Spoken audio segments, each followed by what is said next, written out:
Yeah. be able to get your downstream to look good and be precise and accurate. So if you were able to speak directly to the manufacturer of NGS technology, what would you want to tell them to be able to help you and the kind of work that you do?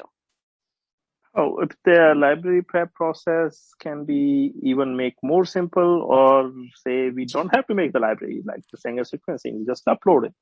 Mm-hmm. That would be awesome. Like, right. we can just take the DNA and just load it. And I know that there are some technologies, some things working on it, but nothing came through. But they've been talk about like the jump drive size of sequencers. So it's moving, but I think the bottom, I know those are like fancy things, but practically anything that makes the library preparation step little bit more simpler or more forgiving for a sample type or sample quality. Mm-hmm. Those will be the greatest steps to improve. And I know that it's been improving, but still there's a lot of room for that to improve. And then when you think about sort of any of the other kinds of technology you use in the lab other than NGS equipment, do you see that there's a lag behind in your NGS equipment in terms of, how well it's serviced or the kind of, the software that you have on it? Is there anything that you sort of wish that your next generation sequencer had that some of the other stuff that you use in the lab has? Yeah, so like even NGS instruments, from the beginning, the analysis part has become the bottleneck for a lot of labs, particularly because the biologists freak out when they see the black and white codes, right?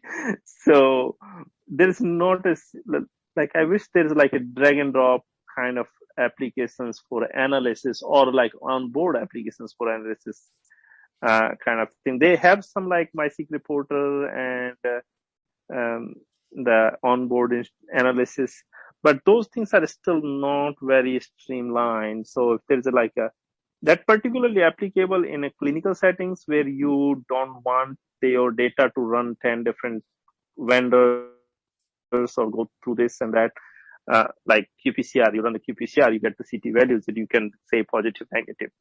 And it's like, why not a sequencing? Even you are sequencing a small 100 base pair sequence, but still none of the NGS instruments will give you a yes, no answer on the mutations on even in 100 base pair sequence you are trying to sequence. Still, you have to go through the whole analysis pipeline. So I wish there was like a thing that would make life easy for at least, especially in the clinical settings where you want to have everything consistent, time bound, and precise, because you're reporting clinical samples. So there's a lot of room in that direction to improve. So instead of getting like a FASTQ file, having some sort of graphic user interface that gets people through the bioinformatics pipeline.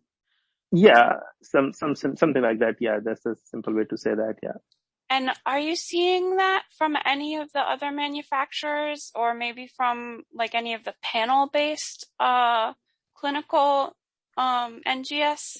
Yeah, they are doing it. Like there are some companies they are doing it, but they are mostly like it's not part of the NGS platform itself. Even Illumina has a bunch of these apps, like the mobile apps, and you can download and pay for it and run those. But there's still lag that I feel that can be filled. Other companies are doing it. Like I'm working with ID by DNA. They have built up their own platform for precision metagenomics that will analyze the microbial populations. Same way, like these other companies, Halogen and Twist Bio, they have their NGS panels, and then you can buy their panel, and then you still have to upload the fast files to their server that will analyze.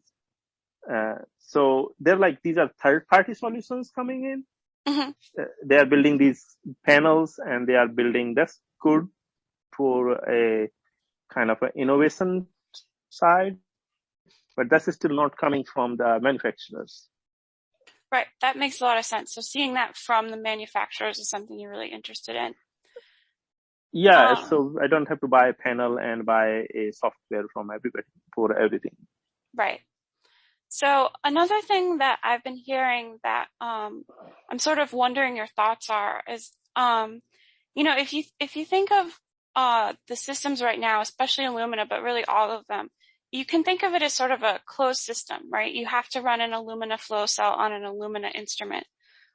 So if you can imagine it being sort of a rather more open environment, sort of more like an Android phone rather than an Apple phone, if that environment existed, if you could put a flow cell from a different company onto an Illumina instrument, would that be something of interest to you? And can you sort of walk me through how that might work, and if that would be a cool idea in the world for you?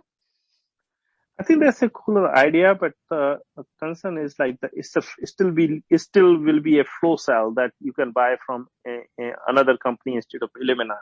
It's not going to be like for a qPCR machine where we can buy reagents, probes and primers and plates from 10 different vendors and make our own assay.